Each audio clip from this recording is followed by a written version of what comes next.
Hey guys, last time we learned a little bit about some of the rules in the ecosystem, especially those that are important for energy flow in an ecosystem, since that's our focus this week. Today we're going to learn about food webs and trophic levels. So just a reminder, as we go through here, whenever you see this symbol, you're going to want to write down that information, specifically what's right next to it in that bullet point. I will try to remind you also as I go through this. So first, let's go over a couple vocabulary words that you're going to need to know. Trophic levels, or a trophic level, is the position an organism occupies in a food chain, and refers specifically to food or feeding. So food chains show what eats what, like grass is eaten by a grasshopper, is eaten by a bird, which is eaten by a hawk, things like that. So each trophic level is the position. The other thing you need to know is an apex predator. So an apex predator is the top level predators with few or no predators of their own. These are the things that are at the top of the trophic levels, at the top of the food chain, and there aren't really things that will naturally kill them. Right, so the energy flow from one trophic level to the other is known as a food chain. Producers are at the first trophic level, so those are the plants and things. You can see that in this picture on the right.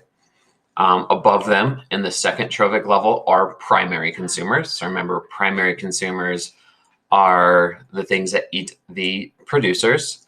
Above that in the third level are the secondary consumers. And remember, the secondary consumers are what eat the primary consumers. And then we could keep going on up. The next level would be a tertiary consumer, and farther up. Do not forget to write down this definition. This is an example of a food chain. It's showing you that it really starts with the sun and water, which the grass uses to make energy. The grasshopper then eats that grass, so it is the primary consumer and gets its energy. The snake, which is the secondary consumer, then eats the grasshopper, and the hawk, which is the tertiary consumer, eats the snake. And all the way up, the energy is being passed along. Once that hawk dies, there are decomposers that will break it down into its chemical parts. It gets its energy, but also makes those nutrients available for other organisms. And so those nutrients get passed back to the grass at the beginning of the food chain, and it just continues. Most organisms, though, eat more than just one organism. So a food chain isn't really realistic to show how energy flows throughout an ecosystem. So when we have when more organisms are involved, it is known as a food web. Food web is really just a collection of a whole lot of intertwined food chains. Food webs, though, are much more complex and involve lots of organisms. This is an example of a food web. So you can kind of see over here in the bottom right, it starts with this plant, which is eaten by the grasshopper, the bird, the mouse, the rabbit. And then you can see that the hawk eats the rabbits and the mice and the lizards over here on the right. The snake the hawk also eats the snake.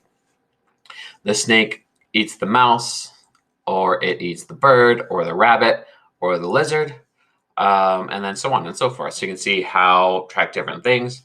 And then this food web particularly puts decomposers down in the left. They will decompose any of those things. Again, it takes their energy, but then also leaves nutrients available for the rest of the ecosystem.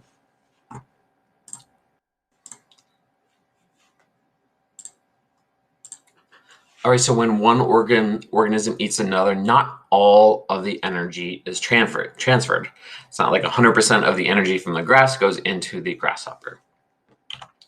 About 90% of the energy is lost as heat. Like, most of the energy does not get transferred. That's really important to understand when we look at how many organisms are in each level, each trophic level, in each part of an ecosystem. All right, so for example, we start at producers. producers have 100% of the energy available. When that is eaten by a goat or a primary consumer, 90% of that is lost as heat, and only 10% of it transfers to the consumer, in this case, a goat. When that goat is then eaten by people or any other secondary consumer, again, about 90% of the heat is lost again, and there's only 1% of the original energy available.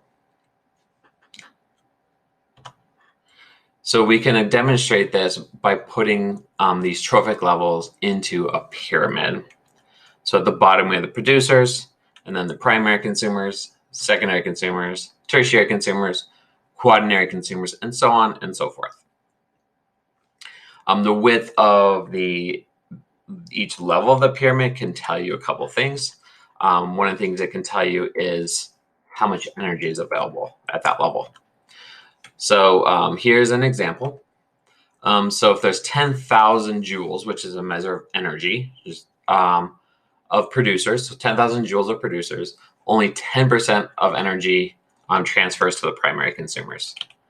So only about 1,000 joules in this diagram on the left go up to the next level, which is snails, minnows, and dragonflies. Only about 100 joules goes up to the next level of small fish. 10 joules goes up to the bigger fish. And finally, only 1 joule of that original 10,000 goes to the fish hawk at the very top. So you can see that in order to support that one apex predator all the way at the top of the pyramid, there has to be lots of things below it to transfer enough energy. Here's that same diagram, but shown to actual proportions. So I do want you to kind of sketch this in your journal. It doesn't have to be an exact copy, but as close as you can get, and you can leave the pictures out if you want. So at the bottom of this pyramid, we have 1 million joules of sunlight. And so the bottom of the pyramid would be so wide, they kind of cut it off. So you can see how the yellow fades away.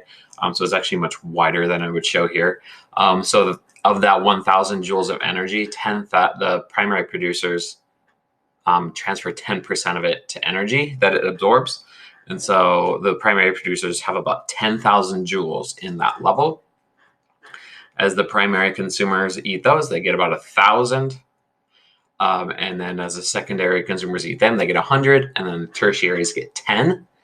If you want another level, it'll be 1, and that would be a tiny little sliver. So you can see how that keeps going up, that the amount of energy available to the next level above it is much lower.